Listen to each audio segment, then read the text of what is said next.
Metro ದರ ಏರಿಕೆಯ ಬಿಸಿ silicon city ಜನರಿಗೆ ದೊಡ್ಡ ತಲೆನೋವಾಗಿದ್ರೆ ಮತ್ತೊಂದು ಕಡೆ ಇದೇ ವಿಚಾರಕ್ಕೆ ಈಗ ರಾಜಕಾರಣದಲ್ಲಿ ರಾಜಕೀಯ ಕೆಸರೆರಚಾಟಕ್ಕೆ ವೇದಿಕೆಯಾಗಿದೆ. ದರ ಏರಿಕೆಯ ವಿಚಾರವಾಗಿ ಅತ್ತ ಕಾಂಗ್ರೆಸ್ ನಾಯಕರು ಕೇಂದ್ರದತ್ತ ಬೆರಳು ಮಾಡ್ತಿದ್ರೆ ಇತ್ತ ಬಿಜೆಪಿ ನಾಯಕರು ರಾಜ್ಯ ಸರ್ಕಾರದ ವಿರುದ್ಧವೇ ಗುಡುಕ್ತಿದ್ದಾರೆ. ಅದರ ಒಂದು ವರದಿ ನಿಮ್ಮ ಮುಂದೆ.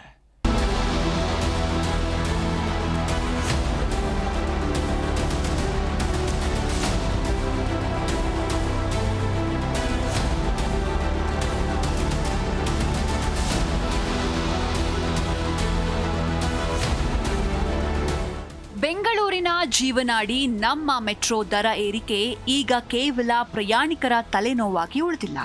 ಇದು ರಾಜ್ಯ ರಾಜಕಾರಣದ ಅಖಾಡದಲ್ಲಿ ಹೈ ವೋಲ್ಟೇಜ್ ಕಿತ್ತಾಟಕ್ಕೆ ನಾಂದಿ ಹಾಡಿದೆ. ಸೋಮವಾರದಿಂದ ಜಾರಿಗೆ ಬರಬೇಕಿದ್ದ ಮೆಟ್ರೋ ದರ ಏರಿಕೆಗೆ ತಾತ್ಕಾಲಿಕ ತಡೆ ನೀಡಿ ಅಂತ ಸಂಸದ ತೇಜಸ್ವಿ ಸೂರ್ಯ ಎಕ್ಸ್ನಲ್ಲಿ ಪೋಸ್ಟ್ ಮಾಡಿದ್ದಾರೆ.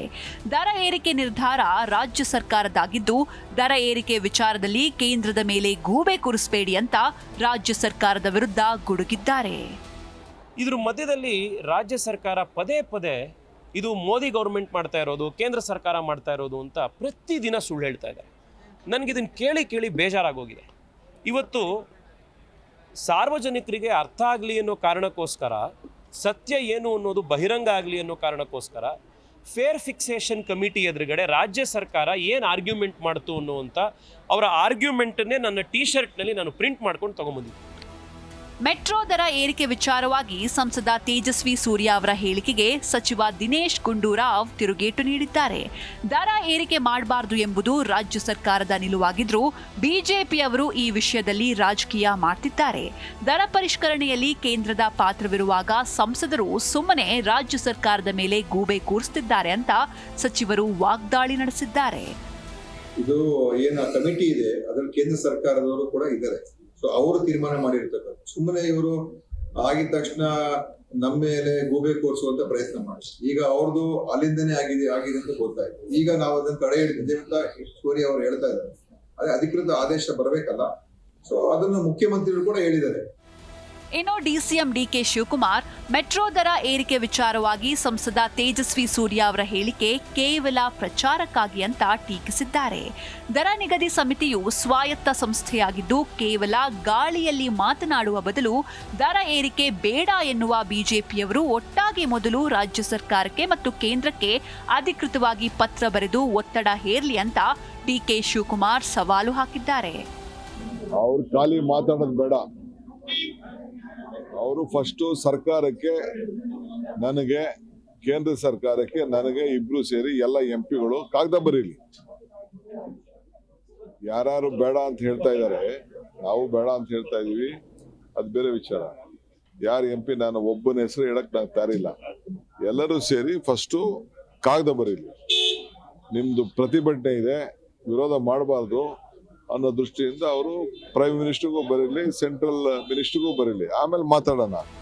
ಮೆಟ್ರೋ ದರ ಏರಿಕೆ ವಿಚಾರವಾಗಿ ಸ್ಪಷ್ಟನೆ ನೀಡಿದ ಗೃಹ ಸಚಿವ ಡಾಕ್ಟರ್ ಜಿ ಪರಮೇಶ್ವರ್, ಇದು ಕೇಂದ್ರ ಮತ್ತು ರಾಜ್ಯ ಸರ್ಕಾರಗಳ ಜಂಟಿ ನಿರ್ಧಾರವಾಗಿದ್ದು ಸದ್ಯಕ್ಕೆ ಕೇಂದ್ರವು ಇದಕ್ಕೆ ತಾತ್ಕಾಲಿಕ ತಡೆ ನೀಡಿದೆ ಎಂದಿದ್ದಾರೆ. ದರ ನಿಗದಿ ಸಮಿತಿಯು ಸ್ವಾಯತ್ತ ಸಂಸ್ಥೆಯಾಗಿರುವುದರಿಂದ ರಾಜ್ಯದ ನಿಯಂತ್ರಣಕ್ಕೆ ಮಿತಿಗಳಿವೆ.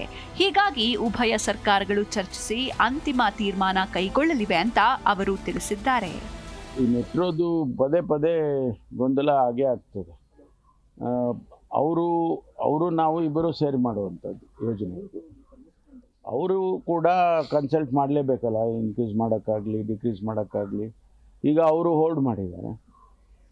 ಮುಂದೆ ಅದು ಎರಡು ರಾಜ್ಯ ಮತ್ತು ಕೇಂದ್ರ ಎರಡು ಸೇರಿಕೊಂಡು ಅಂತಿಮವಾಗಿ ಏನು ತೀರ್ಮಾನ, ಯಾಕೆಂದರೆ ಅದಕ್ಕೆ ಆಟಾನಮಸ್ ಸ್ಟೇಟಸ್ ಕೊಟ್ಟಿದ್ದಾರೆ. ಅಲ್ಲಿನ CMD ರಾಜ್ಯ ಸರ್ಕಾರವನ್ನು ಕೇಳ್ಕೊಂಡು ಏನು ಮಾಡೋದಿಲ್ಲ. ಅವ್ರ ತೀರ್ಮಾನಗಳನ್ನು, ಅದು ಬೋರ್ಡ್ ಇರೋದ್ರಿಂದ ಅವ್ರ ತೀರ್ಮಾನನ ಮಾಡ್ತಾರೆ. ಮೆಟ್ರೋ ದರ ಏರಿಕೆ ವಿಚಾರವು ಈಗ ರಾಜಕೀಯ ನಾಯಕರ ನಡುವಿನ ಹೈ ವೋಲ್ಟೇಜ್ ಸಮರಕ್ಕೆ ಕಾರಣವಾಗಿದ್ದು ಪ್ರಯಾಣಿಕರಲ್ಲಿ ಗೊಂದಲ ಮೂಡಿಸಿದೆ. ದರ ಏರಿಕೆಗೆ ಕೇಂದ್ರ ಬ್ರೇಕ್ ಹಾಕಿದೆ ಅಂತ ಬಿಜೆಪಿ ಹೇಳ್ತಾ ಇದ್ರೆ ಇದು ಕೇವಲ ಪ್ರಚಾರದ ಗಿಮಿಕ್ ಅಂತ ಕಾಂಗ್ರೆಸ್ ತಿರುಗೇಟು ನೀಡಿದೆ.